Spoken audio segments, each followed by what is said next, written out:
Bonjour et bienvenue à vous dans cette nouvelle vidéo. Aujourd'hui, dans cet épisode, je vais vous parler d'une problématique que toutes les femmes oublient quand il s'agit d'aller vers la vie sentimentale de ses rêves. Il s'agit du plaisir. On voudrait pouvoir vivre une vie de couple épanouissante, qui nous rende heureuses, qui nous mette en joie, qui soit fun, qui ne soit pas routinière, et pourtant, on est incapable nous-mêmes de s'apporter du plaisir. Si vous voulez développer une vie sentimentale où vous allez pouvoir être heureuse, il va falloir apprendre à aimer le plaisir, à assumer se faire plaisir, à revendiquer le plaisir dans votre vie, sans quoi vous n'allez jamais être heureuse dans votre couple et dans votre vie en général. Donc, pour cette vidéo, je vais vous donner 3 problématiques, 3 points qui font qu'on a du mal à vivre dans le plaisir. Et ensuite, je vais vous donner 6 conseils pour aller développer le plaisir dans votre vie et du coup dans votre vie sentimentale. Alors la première chose, c'est que on vit par obligation. Surtout en tant que femme, on a la sensation que tout ce qu'il faut qu'on fasse, c'est peut-être pas forcément pour les femmes, mais puisque j'accompagne les femmes, c'est à vous que je vais parler.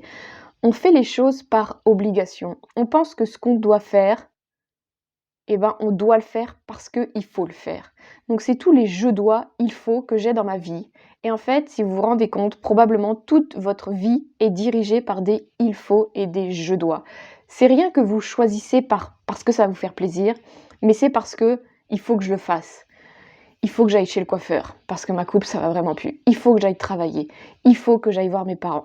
Il faut que j'emmène mes enfants à l'école. Il faut que je fasse à manger. Il faut que je fasse le ménage. Il faut que je m'habille bien parce qu'aujourd'hui je vois un tel, un tel. Il faut que je me maquille parce que blablabla. Donc on a plein de il faut, je dois. Toute notre vie est dirigée par des il faut, je dois. Ce qui fait qu'il n'y a aucun fun dans cette vie. Même si c'est des choses qui pourraient être fun, la façon dont nous on le fait que ce n'est plus du tout fun, parce qu'on le fait par obligation, on le fait parce qu'il faut le faire. Par exemple, se maquiller, ça pourrait être quelque chose de fun. Je décide de me maquiller parce que j'ai envie de me maquiller, parce que j'ai envie d'être belle, parce que j'ai envie de mettre de la paillette autour de moi, etc. Non, je le fais parce qu'il faut le faire, parce que j'aime pas ma tête, parce que j'ai pas assez dormi, parce que ça va pas le faire si je suis pas maquillée, parce que je vais pas assumer. Voilà, on le fait pas pour les bonnes raisons. Ce qui fait que notre vie n'est que dirigée par des obligations qu'on se donne. Il n'y a aucun plaisir dans notre vie. Et du coup, il n'y en aura pas dans notre vie sentimentale, obligatoirement. Cette obligation, c'est principalement lié à notre éducation, hein. C'est comme ça que vivaient nos parents, c'est comme ça que vivaient nos grands-parents. On vivait très peu à travers le plaisir.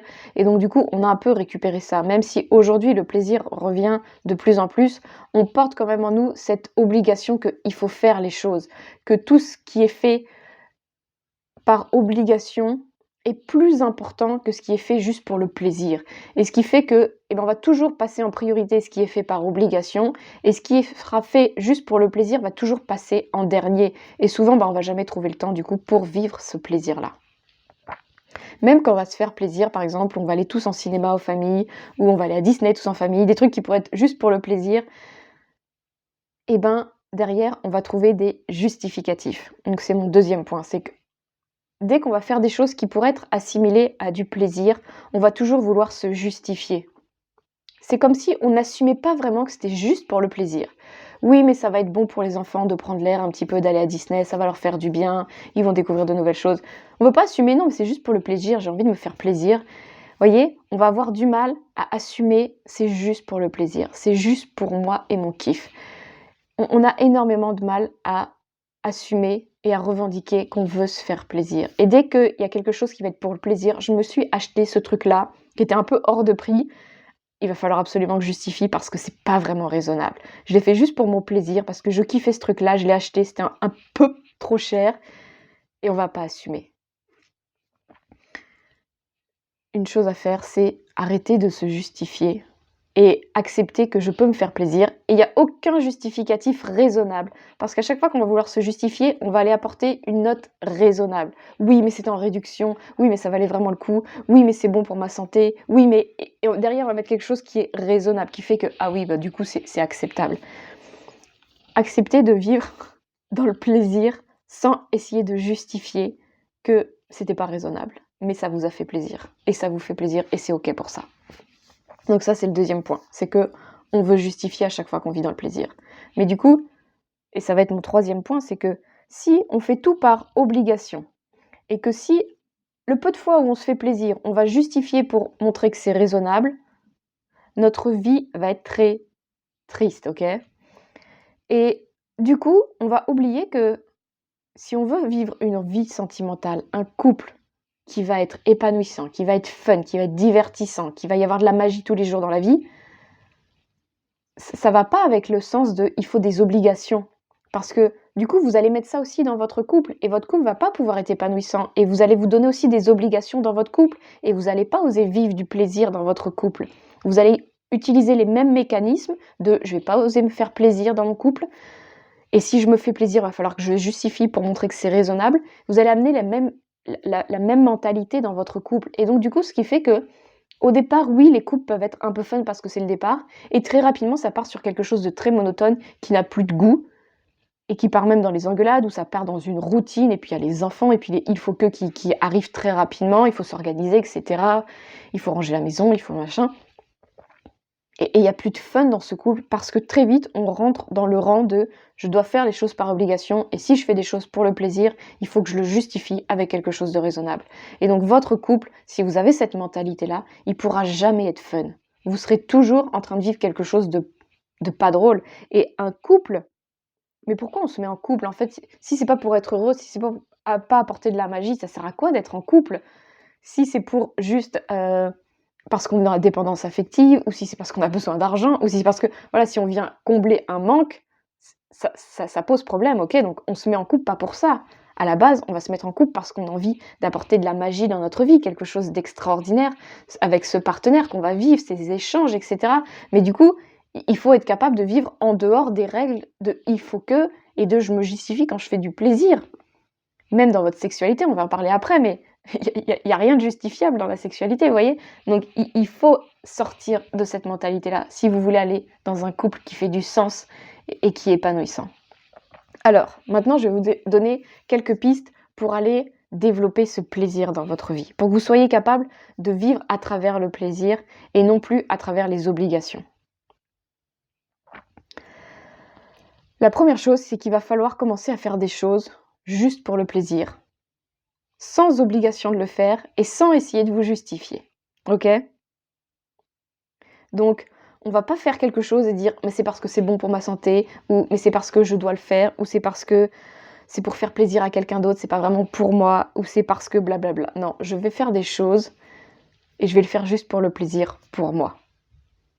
Et quand vous allez accepter ça, au début, ça va être challengeant, au début, ce sera pas confortable, au début, vous serez pas à l'aise, au début, vous allez culpabiliser, vous allez dire: «Oups», parce que le plaisir, il y a quelque chose un peu qui est autour du sale, du c'est pas bien de se faire plaisir, il y a que les gens qui sont pas sérieux, qui sont dans le plaisir et cetera et donc du coup, on a beaucoup de mal d'aller là-dedans sans se justifier, sans essayer de le cacher et cetera.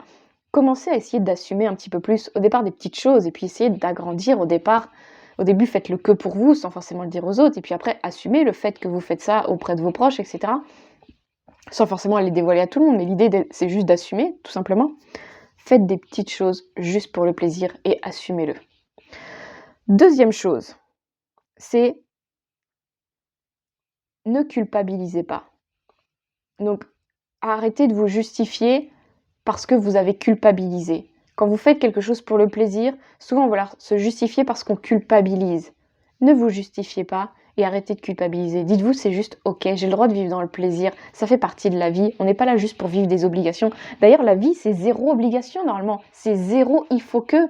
Mais nous, notre vie, la façon dont on l'a créée maintenant dans notre société, c'est quasiment que ça. Alors qu'à la base, on est pas là pour donner des obligations de il faut aller travailler. Personne n'a dit qu'il faut aller travailler, qu'il faut avoir des horaires de telle heure à telle heure, qu'il faut habiter dans des maisons comme ci, comme ça, qu'il faut être en couple et faire ci, ça, qu'il faut avoir des enfants et les élever de telle manière. Il y a zéro obligation. Personne n'a dit qu'il faut se laver les cheveux tel jour et tel jour, qu'il faut se maquiller de telle manière. Il n'y a aucune obligation normalement. Nous, on s'est donné toutes ces obligations et ça nous aide parfois pour s'intégrer dans la société, mais en vrai, il y a zéro obligation. Ça devrait être que du plaisir au quotidien, de faire qu'est-ce qu'on veut dans la vie et puis de profiter de tout ça. Mais on ne sait plus faire ça. Donc l'idée, c'est pas de passer d'une extrême à une autre, mais de petit à petit rajouter des choses qui, mais je suis là pour kiffer quand même un minimum. Et donc comment je peux mettre ça dans ma vie et j'ai pas besoin de me justifier pour ça. La troisième chose, c'est qu'il va falloir apprendre, sans rentrer dans l'égoïsme ou l'égocentrisme, mais d'être capable de faire des choses rien que pour vous. Ça va pas être pour les autres, c'est pas pour faire plaisir aux autres. C'est-à-dire, je vais pas faire un bon repas et je sais que ça va faire plaisir aux autres parce qu'ils aiment ça, je vais le faire pour moi. Parce que c'est quelque chose que moi j'aime. D'ailleurs, souvent j'ose pas le faire, voyez? Parce que je sais que les autres, peut-être, ils aiment pas trop ou c'est pas leur plat préféré. Mais je vais faire des choses juste pour moi. Juste pour mon plaisir personnel. Et encore une fois, c'est sans forcément rentrer dans l'égoïsme et ne penser plus qu'à soi, mais d'être capable de se faire passer tout de même en priorité. Parce que c'est quand vous allez commencer déjà à vous faire passer en priorité que vous allez être capable ensuite de faire vraiment plaisir aux autres. Parce que vous serez le genre de femme qui sait se faire plaisir, et une femme qui sait se faire plaisir, alors elle sait donner du plaisir aux autres. Sinon, ça va être plutôt être régi sous des règles, des obligations. C'est il faut faire plaisir aux autres, il faut être accueillant, il faut être serviable, il faut être gentil. Mais en fait, moi-même, je suis pas capable de m'apporter tout ça. Donc faites d'abord pour vous, donnez-vous du plaisir. Faites-vous plaisir, faites-vous des petits trucs rien que pour vous, que personne oserait se le faire. Et alors là, vous allez pouvoir donner du plaisir aux autres, parce que vous allez être en plus une source d'inspiration pour les autres. Elle l'ose, elle le fait pour elle. Mais moi aussi, j'ai envie de faire ça pour moi, voyez ? Quatrième point, faites travailler vos sens. Le plaisir, en tant qu'humain, il va travailler à travers vos sens. Donc vos 5 sens, le toucher. Faites-vous plaisir. Si vous aimez telle ou telle texture, genre moi j'aime bien tout ce qui est comme ça, là, tout doux, machin. J'ai un sac aussi qui est tout doux comme ça et j'adore, voyez. Et voilà, c'est mon petit plaisir. Faites travailler vos sens. Et ce pull aussi, il est en velours, j'adore. Tout ce qui est tout doux. Voyez, peut-être vous c'est autre chose dans le toucher, mais comment vous pouvez apporter du plaisir dans votre vie grâce au toucher. Ça peut être peut-être pas forcément vos habits, mais vos coussins qui ont une texture que vous kiffez. Ça peut être votre couette qui est en soie. Ça peut être aller apporter des textures qui sont pur plaisir. Ça va être l'odorat aussi. Mettez chez vous des odeurs qui sont juste pour le plaisir, qui vous apportent une douche de plaisir. Ça peut être dans vos gels douche, dans vos savons, dans vos parfums, dans les encens. Mettez du plaisir grâce aux odeurs. Un bouquet de fleurs qui sent bon, ou des plantes même devant chez vous qui ont une magnifique odeur, des roses qui sentent divinement bon, vous voyez. Mettez des belles odeurs qui sont juste là pour le plaisir de votre nez. Faites pareil avec vos yeux, mettez des belles choses chez vous, habillez-vous bien, pas parce qu'il faut bien s'habiller, mais parce que vous vous trouvez belle là-dedans et ça va faire du bien à vos yeux. Mettez votre maison d'une manière que vous allez la trouver belle, que vous serez bien à l'intérieur parce que vos yeux, ils en ont plein la vue, voyez. Utilisez vos yeux, utilisez vos oreilles. De quelle manière ? C'est principalement avec la musique. Écoutez des musiques qui vous font bien, qui sont là juste pour le plaisir. Des sons que vous allez entendre et puis ça va vous faire vibrer, et puis ça va vous faire kiffer, ça va vous donner peut-être envie de danser, ou au contraire ça va vous donner envie de vous cocooner, vous mettre sous une petite couette et vous adorez cette musique qui vous met dans une tellement belle ambiance, vous voyez. Utilisez aussi vos oreilles. Est-ce que j'ai utilisé 1, 2 et après la bouche, ça va être plutôt le goût, ok. Donc le goût, ça va être à travers l'alimentation. Ne mangez pas, il y a ceux qui vont manger, qui vont avoir des régimes très stricts, il faut bien manger, il faut pas manger de sucre, il faut pas manger de gluten, il faut pas boire trop de lait, etc. Et puis il y a ceux qui font ça et puis qui régulièrement ils craquent et ils s'enfilent une boîte de cookies. Mais finalement, la boîte de cookies, il va pas y avoir vraiment de plaisir, c'est juste un craquage, donc je comble un manque émotionnel que j'ai en ce moment, donc c'est pas du plaisir ça, ok. Le plaisir. Et puis il y a ceux qui mangent jamais bien, jamais correctement, mais qui pareil, sont là en train de combler quelque chose, ok. Donc c'est pas ça le plaisir. Le plaisir, c'est mon alimentation, elle est ok.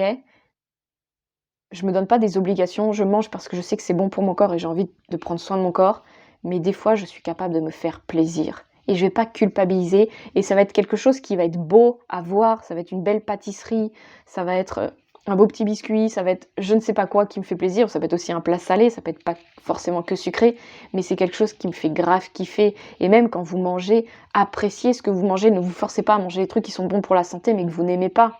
Faites-vous plaisir dans ce que vous mangez, faites des jolis plats qui sont jolis, qui sont beaux à regarder aussi, vous allez voir, c'est kiffant. Mettez du plaisir aussi dans votre alimentation.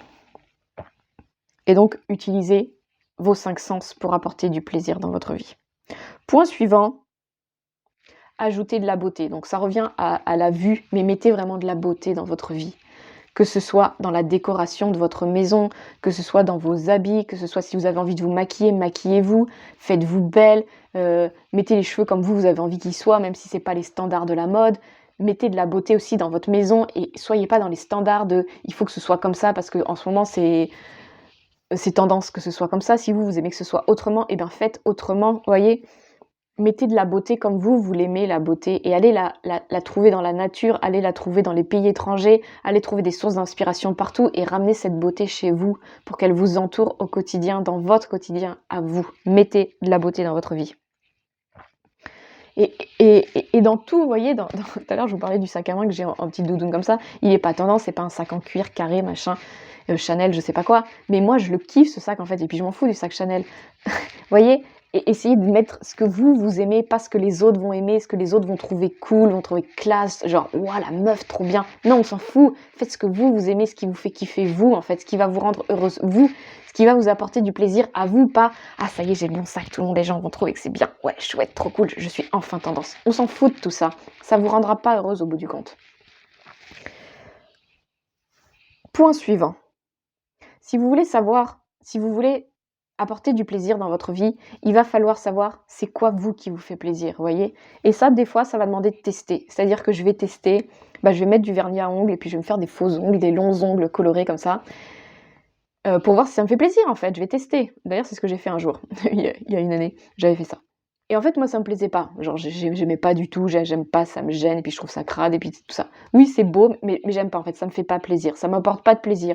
Oui, j'aimais la beauté, j'aimais le rendu, mais au final, ça me faisait pas plaisir. Et puis j'avais la sensation d'abîmer mes ongles, ça me plaisait pas du tout, vous voyez. Mais il faut tester. Si j'avais pas testé, je pourrais pas savoir. Et donc, aujourd'hui, j'aime avoir les ongles naturels, c'est ça qui me fait plaisir. Je peux les trifouiller la terre sans problème, et c'est très bien pour moi. C'est ça que j'aime, vous voyez. Donc, à vous d'aller trouver qu'est-ce qui vous fait plaisir. Et ça, va falloir aller le découvrir. Pareil dans les vêtements. Vous allez essayer des vêtements, et puis, ça vous fait plaisir. Oui, ça me fait plaisir, mais je suis pas du tout à l'aise dedans. Oui, mais en fait, j'aime pas, je trouve ça me va pas, etc. Donc, apportez du plaisir, et ça va vous demander de tester. Tester au niveau de la décoration de votre maison, tester au niveau des expériences que vous allez vivre. Est-ce que j'aime aller dans des magnifiques restaurants? Ah non, finalement, j'aime pas. Va à côté, chérie. Et non, finalement, j'aime pas ce genre de restaurant. Donc j'ai essayé, j'aime pas, je sais. Mais si vous n'essayez pas, vous ne pourrez jamais. Donc allez essayer qu'est-ce qui vous fait plaisir. Est-ce que j'aime voyager? Est-ce que j'aime faire des croisières? Est-ce que plutôt je préfère le camping? Est-ce que j'aime sortir de chez moi ou est-ce que je préfère tout simplement aller dans la petite campagne à côté de chez moi? Vous voyez, faites plein de tests, testez qu'est-ce que vous aimez. Mais pour ça, pour savoir, il va falloir le tester. Essayez plein de choses. Achetez, et puis c'est pas grave si ça vous plaît pas, vous pourrez toujours le revendre ou le redonner sans que ce soit des trop gros investissements, mais en plus ça va vous faire vivre parce que c'est ça qui va vous créer des souvenirs dans votre vie, peu importe que ça ait été positif ou négatif, ça va vous créer des souvenirs et c'est ça qui fait que votre vie va être enrichissante, qu'elle va être remplie de plaisir parce que vous allez oser vivre dans votre vie. Dernier point que je veux vous parler, c'est au niveau de la sexualité. Donc, dans votre couple, la sexualité, c'est quelque chose d'important. Et je vois chez beaucoup de femmes que j'accompagne, quasiment toutes, il y a un problème au niveau de la sexualité. Donc ça va être par exemple que mon partenaire, il veut tout le temps, moi je veux jamais. Donc souvent les femmes qui ne veulent jamais, en gros, elles ont un problème avec le plaisir, à s'accorder du plaisir, ou en lien avec la sexualité, lié à des traumas, etc. Mais le plaisir, c'est quelque chose de mauvais, c'est quelque chose de sale, c'est quelque chose de corrompu, il y a quelque chose de mauvais là-dedans. Et donc, regardez où en est votre sexualité aujourd'hui, ça va vous dire quand même beaucoup de choses en fait sur votre relation au plaisir. Une femme qui vit dans le plaisir, elle a sa sexualité qui est ok. Elle sait s'épanouir dans sa sexualité, elle a le partenaire qui sait lui faire du plaisir, etc. etc. Donc c'est un bon point que vous pouvez aller travailler et que je travaille avec les femmes que j'accompagne, qui est la sexualité parce que c'est primordial en fait, c'est un plaisir qui est là pour qu'on en profite et celles qui savent pas en profiter ou qui veulent pas en profiter ou qui le repoussent, ça en dit beaucoup sur votre capacité à être heureuse, à vous épanouir dans votre couple. Voilà, c'était le dernier point que je voulais vous partager. J'espère que cette vidéo vous aura plu et vous donnera envie de vous faire plaisir. Je vous rappelle que je vous accompagne de plein de manières différentes. Tout est dans la description de la vidéo, que ce soit mon accompagnement de groupe Renaissance ou tous mes accompagnements individuels sur une seule séance ou le pack de 5 séances ou mon programme très complet ou encore les box mensuelles. Tout est dans la description. Donc si vous voulez en savoir plus, allez faire un tour là-dedans. Et puis si vous voulez prendre contact avec moi, n'hésitez pas sur Facebook ou Instagram. Et sachez aussi que si vous voulez faire un accompagnement avec moi, mais que vous ne savez pas vraiment lequel est le plus adapté pour vous, prenez un rendez-vous de 15 minutes, c'est offert, c'est sans engagement. On discute ensemble de votre problématique, de ce que vous voulez dans votre vie et je vous propose ce qui est le plus adapté pour vous et ensuite à vous de décider si ça vous parle. Voilà, je vous souhaite une très belle semaine et je vous dis à très bientôt. Bye bye.